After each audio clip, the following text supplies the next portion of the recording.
Muito bem, continuando a nossa reflexão, nós estávamos falando sobre o conhecimento, né? O desejo de conhecer, o estudo das antiguidades e o quanto os santos padres nos levam a ter desejo de ler, de conhecer, né? E uma das coisas que me encantam bastante no mundo antigo é essa coisa da filologia, do estudo das palavras. Isso, São Jerônimo era craque nisso, Orígenes também era um monstro nisso, né? E aí me encanta muito. Esses dias alguém me mostrou uma propaganda de um grande professor de marketing, né? Que ele começou a fazer a propaganda usando palavras do grego, né? Ele falou em comunicação diabólica e comunicação simbólica, né? E aí a pessoa me perguntou, como é que a gente pode entender isso, né? É muito interessante você poder mergulhar nas palavras, né?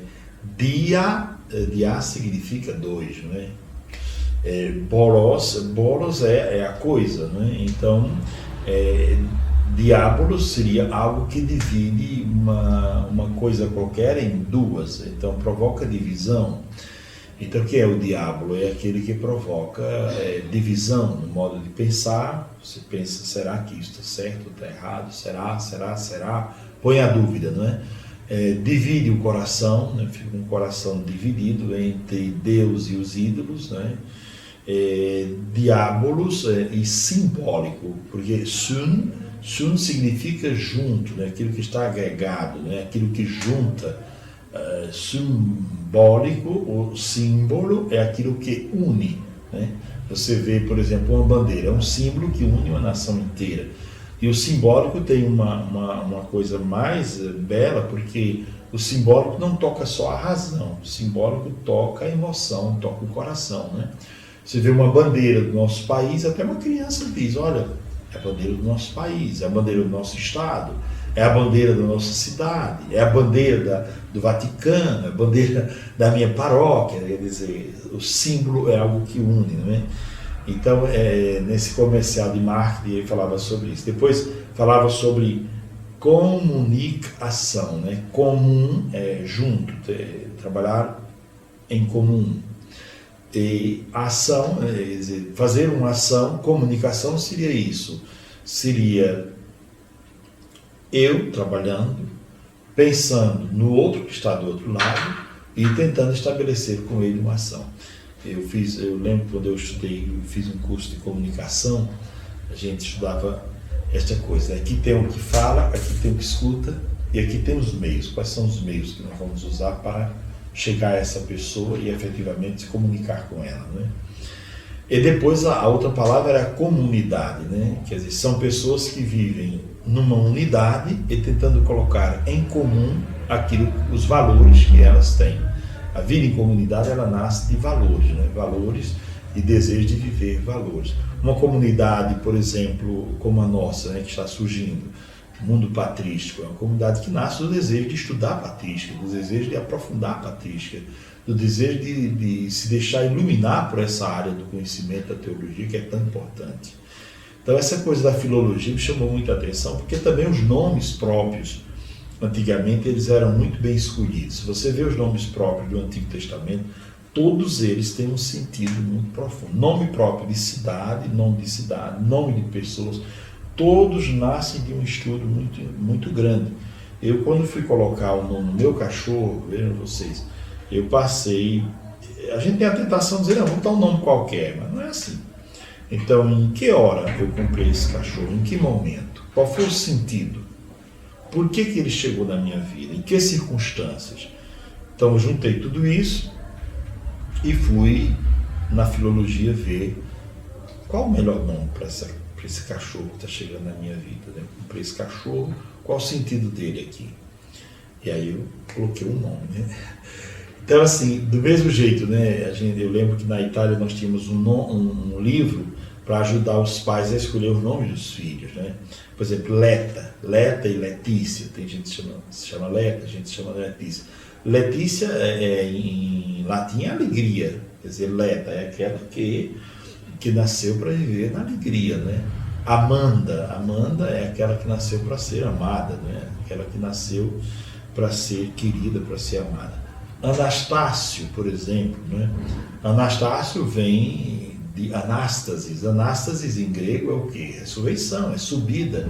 Então, quem é Anastácio? Anastácio é alguém que veio ao mundo para viver como um ressuscitado e não como alguém que vive mergulhado na morte, nas trevas, mas alguém que veio ao mundo para brilhar como um ressuscitado e para encantar o mundo com aquilo que se possa ver na vida dele como alguém que vive conforme a ressurreição de Cristo. Hélio, né? Hélio é o sol, né? Hélio.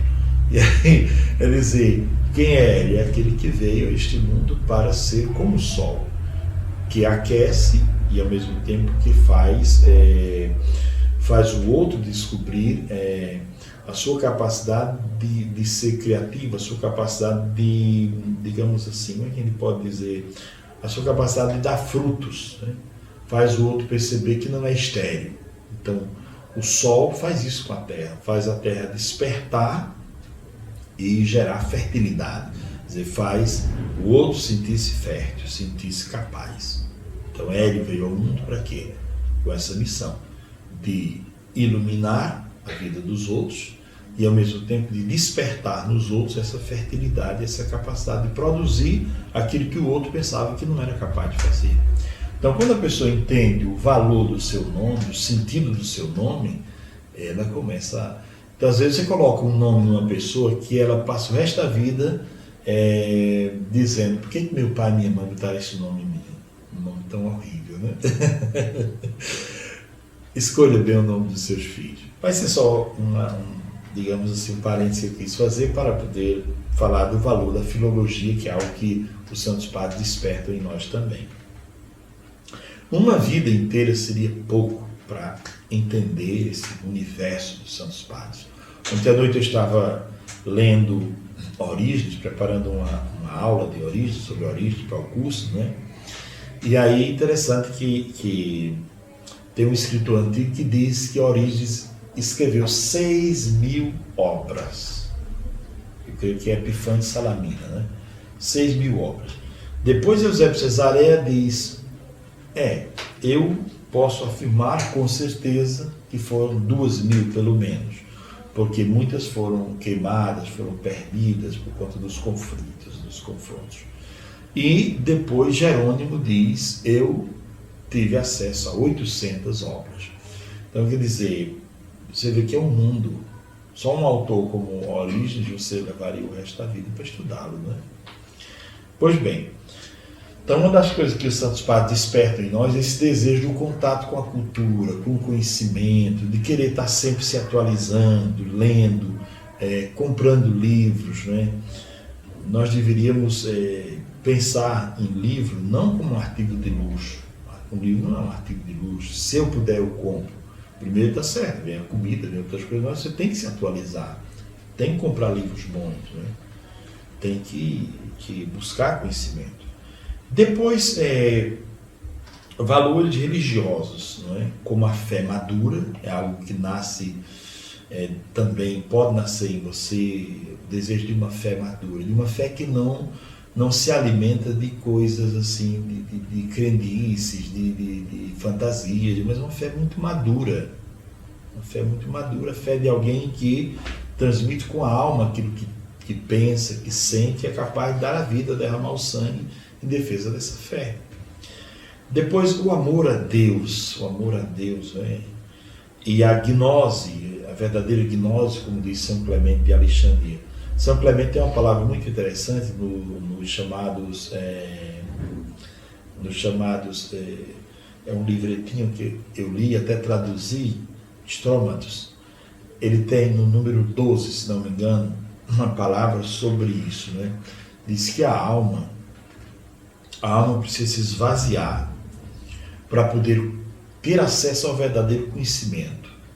E o conhecimento por excelência, ou a sabedoria por excelência, é o Cristo. Então, ter acesso ao conhecimento é ter acesso ao Cristo.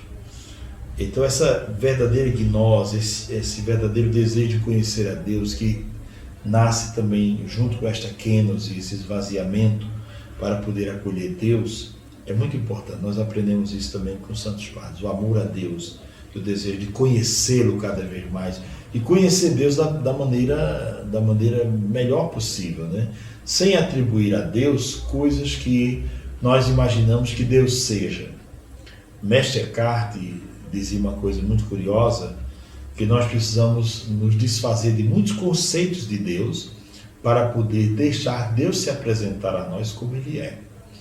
O Jean-Yves Leloup, que é um exicasta francês, escreveu uma obra chamada, como é que ele diz? Ele diz que Deus não... o livro é assim, o título do livro, veja ele, que título de livro interessante. Deus não existe, rezo para Ele todos os dias. Interessante. Quer dizer, o que ele quer dizer com isso? É que o Deus que me ensinaram, o modo como me apresentaram Deus, não é o Deus das Escrituras. Eu aprendi muita coisa sobre Deus que agora não cabe mais dentro de mim. Não é porque Deus mudou, mas é que eu aprendi sobre Deus coisas que não eram verdadeiras. Então, Deus não existe, é o título do livro. Deus não existe, rezo para Ele todos os dias. Para dizer que o Deus que me apresentaram não era o Deus verdadeiro. Mas quando eu descobri, agora eu rezo para Ele todos os dias. Para o Deus que se revelou na Sagrada Escritura e que eu tive acesso a Ele através de Jesus. É belíssimo, né? Conquistar ou buscar essa sabedoria, né? E buscar esse conhecimento verdadeiro sobre Deus, essa gnose verdadeira, como fala São Clemente de Alexandria. Depois a questão da caridade, né? Que é uma coisa que eu já falei, é uma coisa importantíssima, né? O desejo de cuidar do outro, ajudar o outro, saber escutar mais o outro, viver de maneira a estar em paz com o outro, né? Não declarar guerra ao próximo, né? Os romanos diziam assim: se você quer paz, declare guerra, prepare-se para a guerra. Mas não seria esse era o provérbio dos generais romanos. Mas eu diria, se você quer paz, prepare a paz, porque é assim que se deve viver, né? Bom, depois a bondade é uma coisa muito forte na vida dos santos padres. Eram homens de muita generosidade, de muita bondade. Santo Ambrósio, por exemplo, era conhecido por ser um homem muito bondoso, que fazia muita caridade, que cuidava bastante das pessoas, sabia escutar, que é algo muito... Tem um autor famoso, né?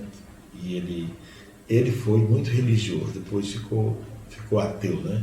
Mas ele dizia uma coisa muito interessante, que existem muitos cursos de oratória, mas não existe curso de escutatória, né? Que a gente precisa aprender a escutar mais o outro, escutar Deus, e escutar também o nosso próprio interior, escutar as vozes que vêm dentro do nosso interior. Em outras palavras, aprender a escutar o silêncio também. Quem é capaz de escutar o silêncio é capaz de escutar a palavra. Quem não é capaz de escutar o silêncio, não é capaz de escutar o silêncio e nem a palavra. Guardem isso, que isso é um tesouro precioso. Saber escutar também aquilo que não é dito. Saber ir além do que o outro fala, ir ao coração. Então os santos padres, eles ensinam muito isso, né? Depois uma mensagem sempre rica de esperança. Uma mensagem rica de esperança e rica de perseverança também. Os santos padres foram homens que perseveraram apesar das perseguições.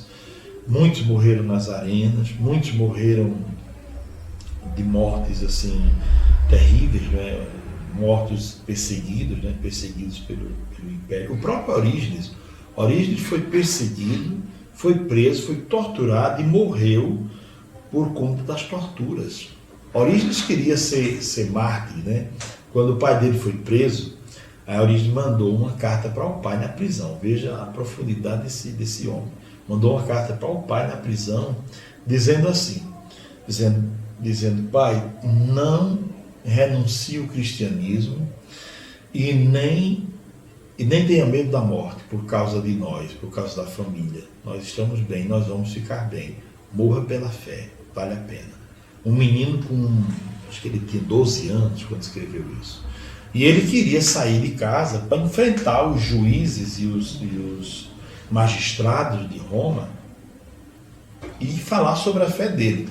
E a mãe escondeu todas as roupas dele. Isso é a única maneira que eu tenho para esse menino sair de casa. escondeu todas as roupas, agora você não sai. Mas ele queria, já aos 12 anos, queria enfrentar o martírio, queria morrer pela fé. Então veja a força desses homens, a perseverança. Perseverança, por exemplo, de São Jerônimo. Foi dada a São Jerônimo uma tarefa de traduzir a Bíblia. Não era coisa fácil. Traduzir do hebraico, o Antigo Testamento todinho, né? E do grego, o Novo, tudo isso para o latim. Quantos anos Jerônimo demorou? 18 anos. Foi uma obra de muita perseverança, né? E ele ficou trancado numa caverna pequeniníssima, numa caverna pequena, e deu esse testemunho de perseverança. E o Papa que pediu para ele foi Damaso, né? Foi o Papa Damaso III. Damaso morreu, depois vieram outros papas, e ele concluiu a obra que ele tinha prometido para a igreja. Não tinha prometido para o Papa só, tinha prometido para a igreja. E deu para a igreja esse presente da tradução da Bíblia das antigas línguas para o latim, que era a língua que estava em expansão por conta da força do Império Romano, né? Depois, uma outra coisa interessante é prudência. Prudência. Esses homens eram homens também muito prudentes. Eram homens que pensavam no que falavam.